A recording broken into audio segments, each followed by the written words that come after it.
I'm Richard Clarke. I record these talks every day as a way to deepen my inquiry. Listen each day and deepen your own practice. Welcome. I'm reviewing and commenting on the book Talks with Sri Ramana Maharshi. Today is from Talk 295. Mr. Natverlal Parekh, a Gujarati gentleman who had attended the International Religious Conference as a delegate from Baroda, came here for a visit. He's a young man, well-groomed, alert, and quite conscious of his well-earned merit. He presented a note containing some questions to Sri Bhagavan. Questioner: Pray, help me realize Atma, Para-Atma, Satchidananda.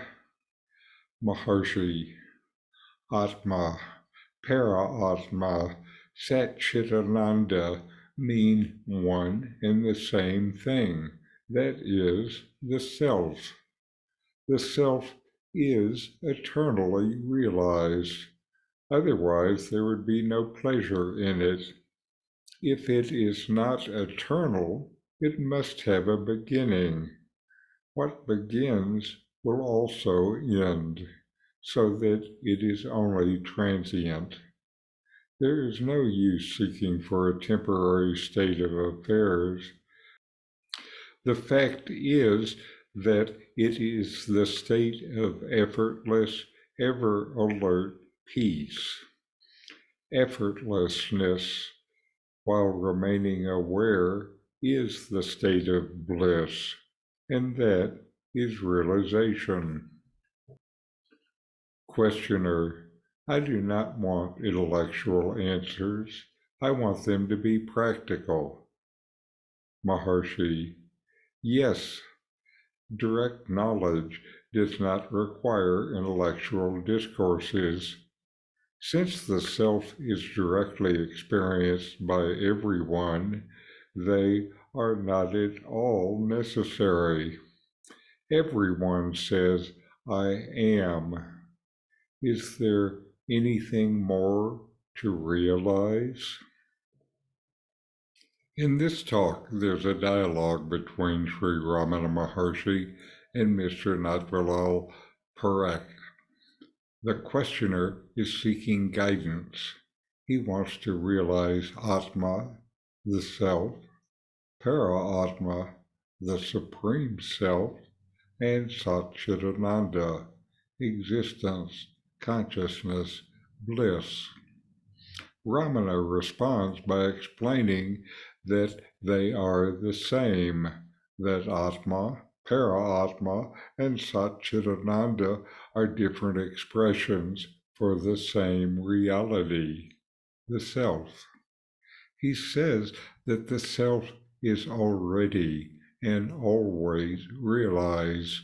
You always know yourself, so there is nothing to be attained, but rather self must be recognized and known to be inherent and ever present.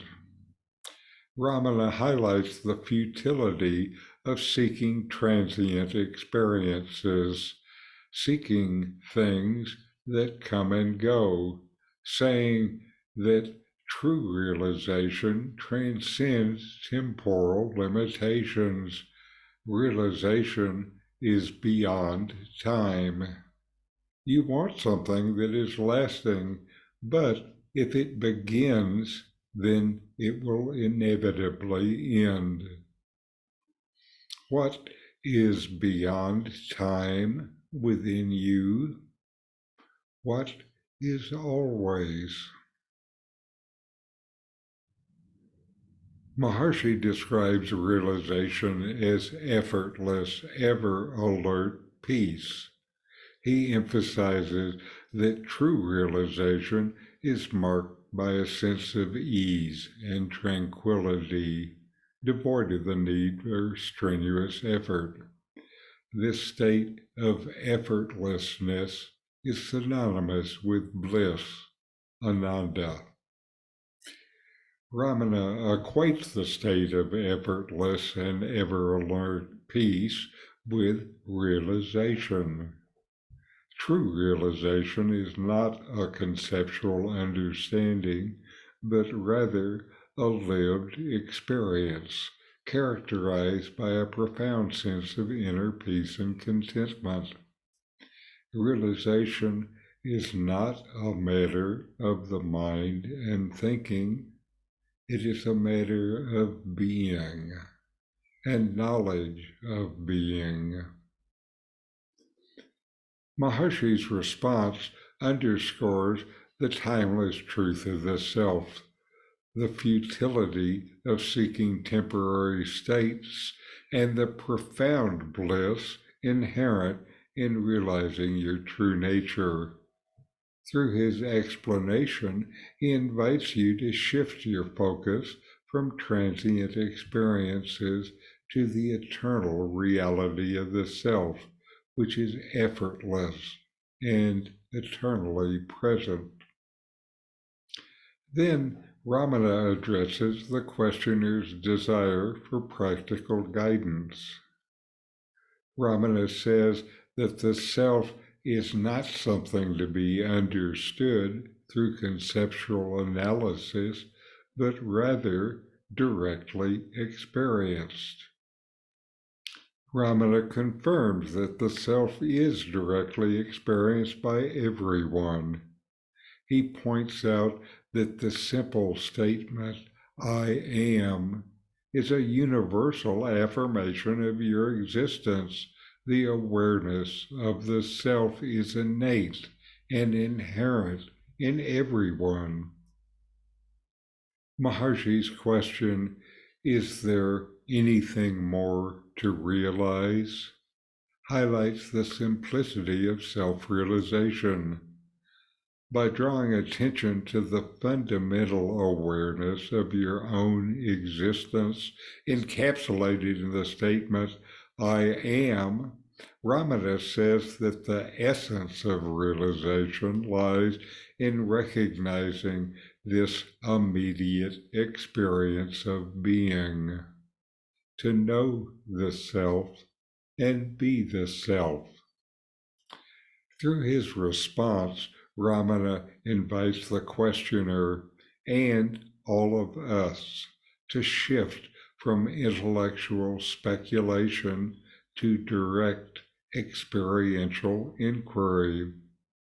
He encourages you to explore your own sense of existence and inquire into the nature of the self without relying on external teachings, ideas, or conceptual frameworks.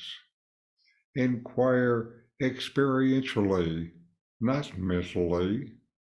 Know by being, not so much by thinking.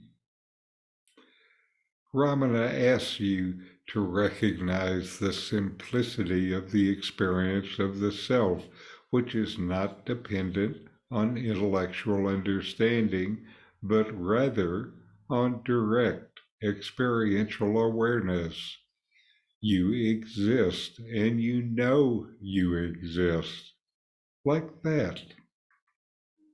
Throughout the dialogue, Ramana Maharshi speaks of the unity of the self and the futility of seeking transient experiences. He underscores the practical simplicity of self-realization through direct experiential understanding, inviting you to recognize the timeless truth of your own existence beyond the limitations of intellectual analysis. Know the self by being the self. Don't try to know the self with the mind. Mind does not reach the self. And you always know the self, you just don't notice. So, know the self.